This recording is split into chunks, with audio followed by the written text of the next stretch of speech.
Let's my good news. Let's my good news. दोस्तों, good news में आज हम बात करेंगे, एक शख्स ने बदल दी गांव की तस्वीर। कहते हैं बदलाव के लिए बड़े पद या बड़ी ताकत की ज़रूरत नहीं होती। अगर इरादा मजबूत हो तो एक आम इंसान भी अपने आसपास की तस्वीर बदल सकता है। ऐसी ही प्रेरणादायक कहानी सामने आई है एक ऐसे शख्स की जिसने अपनी ज़िंदगी का बड़ा हिस्सा नौकरी में बिताने के बाद रिटायरमेंट को आराम का दौर बनाने के बजाय समाज और प्रकृति के नाम कर दिया। शुरुआत बेहद साधारण थी। अपने गांव और आसपास के इलाकों में घूमते हुए उन्होंने देखा कि गर्मियों के दिनों में पानी की समस्या बढ़ जाती है। कई जगह जमीन सूखी रहती थी, पेड़ पौधों की कमी थी और बारिश का पानी कुछ ही समय में बहकर निकल जाता था। दूसरी तरफ गांव के आसपास कई बेसहारा पशु भी पानी और चारे की तलाश में भटकते नजर आते थे। इन हालात ने उन्हें सोचने पर मजबूर किया और आखिर समस्या का समाधान क्या हो सकता है। उन्होंने तय किया कि शिकायत करने के बजाय खुद कुछ किया जाए।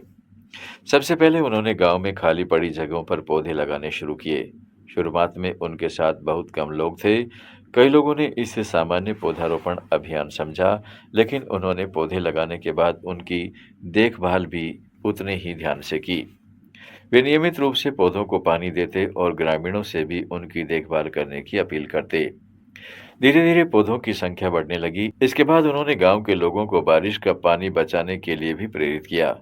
उनका कहना था कि बारिश का पानी अगर गांव में ही रोक लिया जाए तो उसका फायदा लंबे समय तक लिया जा सकता है। ग्रामीणों के सहयोग से पुराने जल स्रोतों की सफाई की गई और छोटी-छोटी जगहों पर पानी रोकने की व्यवस्था की गई। इसका असर धीरे-धीरे दिखाई देने लगा। बारिश के पानी को जमीन में जाने का मौका मिलने से आसपास की जमीन में नमी बनी रहने लगी। पौधों को भी फायदा हुआ और गर्मियों में पशुओं के लिए पानी की व्यवस्था करने में मदद मिली। लेकिन उनका मिशन सिर्फ पेड़ और पानी तक सीमित नहीं रहा। उन्होंने सड़क पर घूमने वाले बेसहारा पशुओं के लिए भी काम करना शुरू किया। गर्मी के दिनों में जगह-जगह पानी के बर्तन रखे गए। घायल या बीमार पशुओं की जानकारी मिलने पर उन्हें इलाज दिलाने की कोशिश की गई। इस काम में गांव के युवाओं और बच्चों को भी जोड़ा गया। बच्चों को बताया गया कि पेड़ लगाना कितना जरूरी है, उसकी देखभाल करना उससे भी ज्यादा जरूरी है। युवाओं से कहा गया कि अगर कोई पशु घायल दिखाई दे तो उसे नजरअंदाज न करें। धीरे धीरे जो काम एक व्यक्ति ने शुरू किया था वह पूरे गांव की मुहिम बन गया। आज गांव में पहले की तुलना में ज्यादा हरियाली दिखाई देती है। रास्ते के किनारे लगे पौधे अब बड़े होने लगे हैं। कई जगहों पर लोगों ने खुद पौधे लगाने शुरू कर दिए हैं।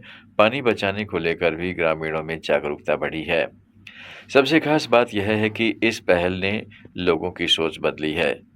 अब गांव के लोग पेड़ को सिर्फ पेड़ नहीं बल्कि आने वाली पीढ़ियों के लिए विरासत के रूप में देखने लगे हैं। बारिश के पानी को लेकर बहने देने के बजाय उसे बचाने की कोशिश की जाती है। पशुओं के लिए पानी और चारे की व्यवस्था को भी लोग अपनी जिम्मेदारी मानने लगे हैं। इस शख्स की कहानी हमें बताती है कि बदलाव हमेशा किसी बड़े प्रोजेक्ट से नहीं आता। कई बार एक छोटी शुरुआत भी बड़ी मुहिम बन जाती है। उन्होंने न कोई बड़ी घोषणा की और न ही किसी पुरस्कार की उम्मीद रखी। उन्होंने सिर्फ अपने आसपास की समस्या को देखा और उसके समाधान की दिशा में पहला कदम उठाया। आज वही कदम कई लोगों को साथ लेकर आगे बढ़ रहा है। उनकी कोशिश से सिर्फ हरियाली नहीं बढ़ी बल्कि लोगों के बीच सहयोग और संवेदनशीलता भी बढ़ी है। यही इस कहानी की सबसे बड़ी खूबसूरती है, क्योंकि एक बेहतर समाज सिर्फ बड़ी इमारतों और आधुनिक सुविधाओं से नहीं बनता। यह तब बनता है जब लोग अपने आसपास के इंसानों, पशुओं और प्रकृति की चिंता करना शुरू करते हैं। इस शख्स ने यही संदेश दिया है कि अगर हर व्यक्ति अपने आसपास के क्षेत्र के लिए छोटी सी जिम्मेदारी भी उठा ले तो देश की तस्वीर बदल सकती है। एक पौधा, एक बूंद पानी और एक बेजुबान की मदद। शुरुआत छोटी है लेकिन बदलाव बहुत बड़ा हो सकता है। गुड न्यूज में थोड़ा और आगे बढ़ते हैं और बात करते हैं, आराम की नौकरी छोड़ी, गांव के बच्चों को पढ़ाने पहुंची सेंड्रा। कभी कॉरपोरेट जिंदगी, अच्छी कमाई और आरामदायक जिंदगी, लेकिन एक सवाल ने स्विट्जरलैंड की रहने वाली सेंड्रा लावी गोजकोविक की पूरी जिंदगी बदल दी। उन्होंने सोचा कि जब उनके पास जिंदगी की तमाम सुविधाएं हैं, तो ऐसे बच्चों के लिए क्या किया जा सकता है जिनके पास शिक्षा जैसी बुनियादी सुविधा भी आसानी से उपलब्ध नहीं है। इसी सवाल का जवाब तलाशते हुए सेंड्रा करीब 15 साल पहले भारत पहुंची। उन्होंने अपनी कॉरपोरेट नौकरी छोड़ दी और आरामदायक जिंदगी पीछे छोड़कर भारत में रहने का फैसला किया। उनका सफर पश्चिमी बंगाल के सागर द्वीप के एक दूर दराज गांव तक पहुंचा, जहां उन्होंने ग्रामीण परिवारों के बीच शिक्षा की कमी को करीबी से देखा। सागर द्वीप के कई परिवार आर्थिक परेशानियों से जूझ रहे थे। बच्चों की पढ़ाई के बजाय परिवार की रोजमर्रा की जरूरतें प्राथमिकता बन जाती थीं। कई बच्चे अपने माता पिता के काम में हाथ बटाते थे। ऐसे माहौल में सेंड्रा ने बच्चों को शिक्षा से जोड़ने का फैसला लिया।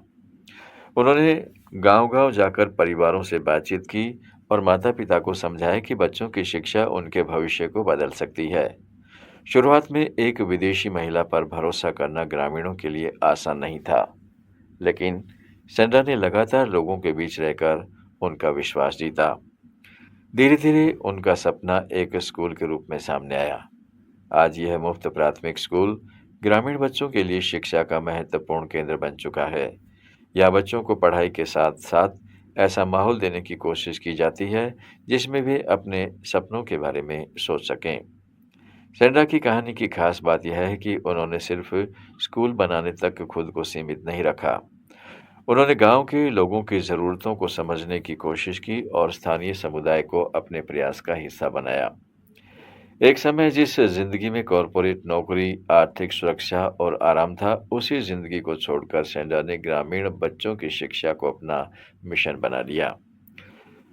उनकी कहानी ये संदेश देती है कि बदलाव के लिए हमेशा बड़े संसाधनों की जरूरत नहीं होती। कई बार एक व्यक्ति का फैसला सैकड़ों बच्चों के भविष्य की दिशा बदल सकता है। आज सेंड्रा के प्रयास उन बच्चों के लिए उम्मीद है जिनके लिए शिक्षा कभी आसान नहीं थी। उनकी कहानी सिर्फ एक महिला की त्याग की कहानी नहीं, बल्कि इस बात का उदाहरण है कि अगर किसी के अंदर समाज के लिए कुछ करने की सच्ची इच्छा हो, तो वह दुनिया के किसी भी कोने में जाकर बदलाव की शुरुआत कर सकता है। गुड न्यूज़ में आज इतना ही। जुड़े रहें लेट्स माइक के साथ। आप सुन रहे थे let's make more than radio. Follow कीजिए हमें हमारे सोशल मीडिया प्लेटफॉर्म्स पर। It's time for news. It's time for More Than Radio. Presenting the first radio news app, Let's Mic. Let's Mic, a news-based app on your phone where you get to watch and listen news, talk shows, interviews, radio show podcasts. On Let's Mic, you get all relevant information of TV, print, radio, podcast, and digital. Let's Mic talks about every segment of life.